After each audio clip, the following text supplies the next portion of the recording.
Bonjour et bienvenue sur ma chaîne YouTube BR Formation. Maintenant que nous avons installé Scribus sur notre ordinateur, nous allons pouvoir regarder comment il fonctionne. Nous allons donc faire aujourd'hui notre première leçon pour l'utilisation de Scribus.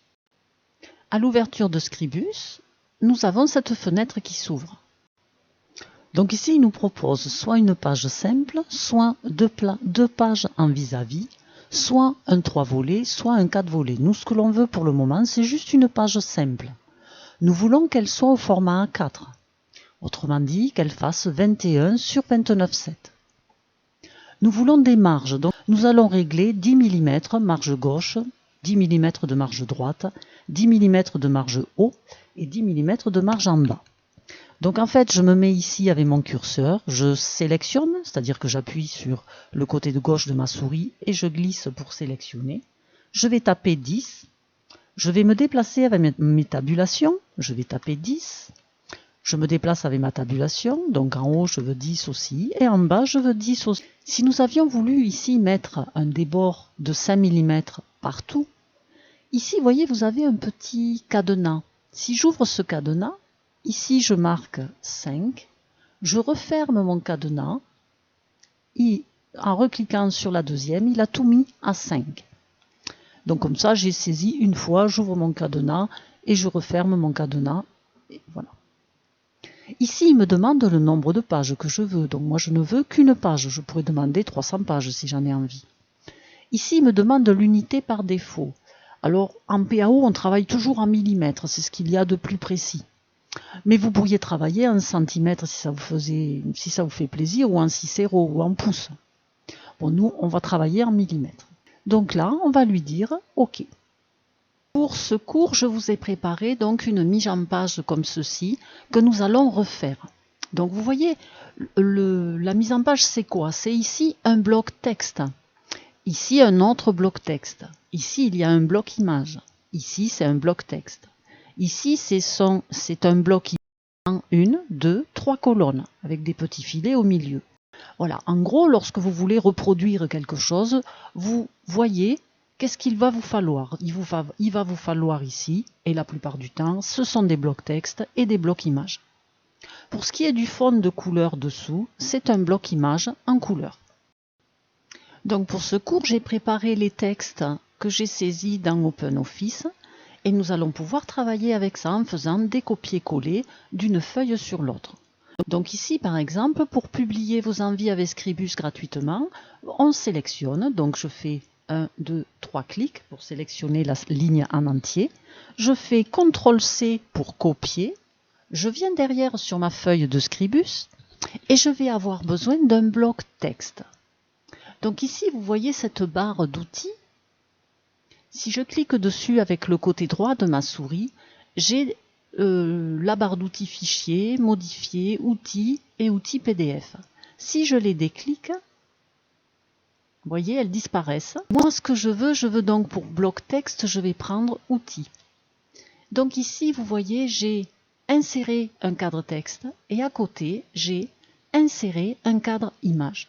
Ça, c'est mes barres d'outils.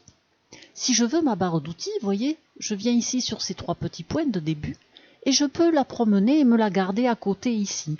Ou si elle me gêne, je la reprends et je la remets dans la barre d'outils.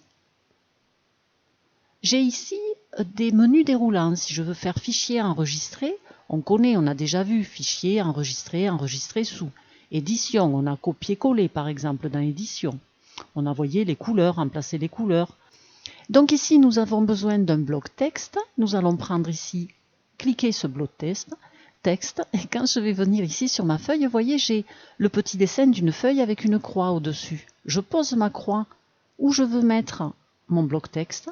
Je clique, je reste cliqué et j'ouvre un espace pour mettre un bloc texte, en fait, pour mettre mon texte dedans. Une fois que je l'ai tracé, je double-clique dedans pour avoir ce petit trait, vous voyez ce petit clignotant là devant. Et là, je vais pouvoir faire CTRL-V pour voir le texte que j'ai copié tout à l'heure. Donc là, vous voyez, il est tout petit, on ne voit pas grand-chose. Il me faut ma palette de propriétés pour pouvoir modifier tout ça. La palette de propriétés, elle s'obtient en faisant F2. fonction 2. Vous savez, sur le clavier, F2. Si vous ne savez pas trop utiliser vos touches de fonction, eh bien vous venez ici dans Fenêtre et vous avez ici Fenêtre Propriétés. Et le raccourci, c'est bien F2. Une fois que vous avez cette fenêtre, vous allez faire pratiquement tout avec cette fenêtre. On va sélectionner avec notre souris, on commence au bout et on va sélectionner jusqu'à l'autre bout. Nous allons ici, sur notre palette de propriétés dans Texte, nous, ici, on est en 12 points. On va passer en 30, par exemple. Et donc, en interlignage, on va passer, par exemple, à 32. Voilà, pour que ça respire un petit peu. On va demander ici, grâce à ces outils centrés, on va pouvoir le demander en couleur rouge. Donc, on va dans Couleur. Ici, on va se mettre ici en rouge, red. On est à 100%. Donc je continue, je sélectionne mon texte, autrement dit avec la souris je me mets devant mon texte et je vais sélectionner la suite de mon texte, CTRL-C, je vais sur ma feuille, je vais donc tracer un bloc texte, je reprends ici mon bloc texte, je vais tracer un autre bloc texte, je double-clique dans mon texte, dans mon bloc et je fais CTRL-V pour voir le texte que je viens de sélectionner.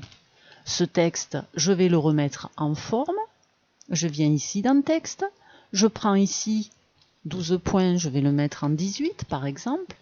Je suis obligé aussi, l'interlignage, de le mettre au moins à 18. Je vais demander un alignement, vous voyez ici alignement justifié. Voilà. Ici, cette première ligne, je vais la mettre en italique. Donc là, je suis en régular. Et ici, voilà, si vous cliquez ici sur ce petit triangle, je peux choisir italique. Je vais le centrer. Je vais me mettre en bout ici et je vais faire créer un espace. Voilà. Ici, vous voyez cette première partie de texte, publier vos envies. Vous voyez mon bloc, il a des petites poignées. Donc je clique à l'extérieur, je reviens dessus et là j'ai mes petites poignées. Donc je prends cette première poignée, vous voyez, j'ai des petites flèches et je vais pouvoir l'agrandir ou le rétrécir. Donc là, je vais le rétrécir. Celui-ci, je vais faire pareil. Je vais le rétrécir. Voilà. Maintenant, il me faut un bloc image. Donc je vais prendre, vous voyez, cet outil. Je clique dessus tout simplement. Donc comme le bloc texte, vous voyez, on a la petite croix avec le petit dessin d'une image. Je me mets ici et je vais tracer comme ceci pour poser mon bloc image. Une fois que je l'ai dessiné, vous voyez, j'ai des croix dedans pour les blocs images. Avec mon côté droit de ma souris, je vais faire importer une image. Importer une image, je vais sélectionner mon image, je suppose que c'est voilà, c'est celle-là. Je fais OK. Là, vous voyez, elle est beaucoup plus grande que ce que... Elle est trop grande, cette photo. J'ai pas tout qui passe dans mon bloc. Donc, pour l'ajuster, je clique dessus avec le côté droit de ma souris et je vais faire ajuster l'image au cadre. Je pourrais faire adapter le cadre à l'image. Mais moi, je veux juste ajuster mon image dans mon cadre. Voilà, donc mon image est ajustée de façon homothétique. Elle n'est pas déformée. Donc là, je vais pouvoir adapter mon bloc. Je vais prendre, vous voyez, sur le côté. Voilà, je vais pouvoir mettre mon bloc à la taille. Voilà, comme ceci, comme ceci. Voilà. Donc ce bloc, je vais le laisser le mettre à peu près comme ceci au milieu. Ensuite, j'ai besoin d'un bloc. On va aller voir notre exemple. Voilà, donc là j'ai un autre bloc texte et ensuite j'ai un bloc texte en 3 colonnes. Voilà, très bien. Et maintenant, je vais tracer ici un bloc avec 3 colonnes. Donc c'est nouveau, on ne l'a pas encore vu, 3 colonnes. Donc ici, je vais prendre je clique mon outil texte. Donc là, vous voyez, j'ai mon petit texte, mon petit bloc avec ma petite croix. Je vais tracer mon bloc. Donc je viens ici dans mes propriétés, je clique bien pour ici texte. Je vais demander des colonnes. Donc ici, j'ai colonne et distance du texte. Je clique là-dessus et voyez, je peux l'agrandir. Hein. Quand je passe la souris, hop, je peux agrandir mon bloc. J'ai ici nombre de colonnes 1. Moi, je veux 3 colonnes. Et je veux que entre mes 3 colonnes, vous voyez, ça m'a dessiné mes colonnes. Mais là, j'ai pas d'espace entre les deux. Donc, je vais demander une gouttière, par exemple, de 5 mm. Voilà, de suite, ça va mieux. Et là-dedans, je vais mettre du texte. Je fais comme tout à l'heure, CTRL-C, je reviens sur mon document, je double-clique ici mon document, CTRL-V pour y poser tout mon texte. Donc là, je veux tout sélectionner. Je fais, donc, vous voyez, là, je suis posé sur ma feuille, vous voyez, là. Je fais CTRL-A pour tout sélectionner. On connaît la commande, on l'a déjà vu, hein. CTRL-A. Et on va ici, je vais demander à ce que tout le texte soit centré. Donc j'ai été obligée de sélectionner tout mon texte. Là, vous voyez, je vais mettre des petits filets pour bien séparer. Donc je vais demander, je suis posé ici sur mon bloc texte. Je vais ici dans filet.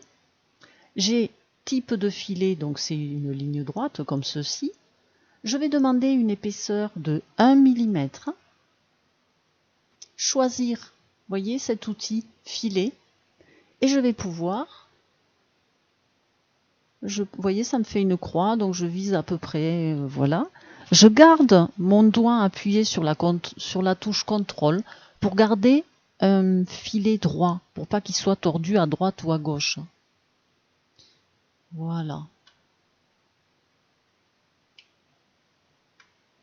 Et je vais pouvoir faire le même à côté. Donc je reprends mon outil et je vais tracer ici en gardant ma touche CTRL d'appuyer pour que mon filet soit bien droit et je lâche. Maintenant, vous voyez, on voit tous les blocs là, hein, donc on réalise pas trop. J'ai ici un œil de dessiné, vous le voyez ici. Si je clique dessus, voilà, je clique à l'extérieur de ma feuille et je vois ma feuille sans tous les blocs. Maintenant, vous savez, par rapport à l'exemple que je vous ai proposé, on a des fonds de couleur à poser. Alors, nous allons poser nos fonds de couleur. Je déclique l'œil pour bien voir mes blocs. Je vais donc chercher un bloc image comme ceci, que je vais mettre ici en débord. Ce bloc image, je vais le mettre en couleur. Je vais demander du red. Je vais demander 20%, je pense que ça devrait aller, voilà. Mais par contre, il est par-dessus mon texte. Donc je viens ici sur X, Y, Z. Et ici, j'ai mes petites flèches. Donc ça, c'est passer en avant-plan. Et l'autre, c'est passer en arrière-plan. Donc je viens de mettre mon bloc en arrière-plan. Maintenant, je vais faire un autre bloc. Donc je reprends un bloc image. Je vais tracer ici autour de ma photo, je vais demander une couleur, donc rouge, qu'on va mettre à 50% par exemple. Voilà. Donc là, c'est la teinte hein, que l'on touche. On ne touche pas à l'opacité. L'opacité, ça veut dire que l'on rend le bloc transparent. Là, c'est pas ça que je veux. Je veux mettre un bloc de couleur dessous. Mais on peut faire des effets de transparence si on veut effectivement. Donc voilà, et ce bloc donc il est en premier plan, je viens dans X, Y, Z et je le passe en arrière-plan. Ensuite j'ai un autre bloc à poser ici, donc je vais prendre bloc image, je vais venir poser mon bloc image qui dépasse bien de partout. Je vais, comme tout à l'heure, je vais dans couleur, red, je vais demander 20%, comme celui qui est en haut pour garder une harmonie. Je vais dans X, Y, Z et je le passe en arrière-plan. Si j'enlève les yeux, vous voyez, il me montre où c'est que ça va être coupé, puisque le rouge, il va, vous voyez, là on ne le voit pas. Donc je déclique à l'extérieur. Et voilà notre document qui est fini. Donc ce premier tuto pour l'utilisation de Scribus arrive à sa fin. Je vous prépare la suite et je vous souhaite une bonne fin de journée. Au revoir, à très bientôt.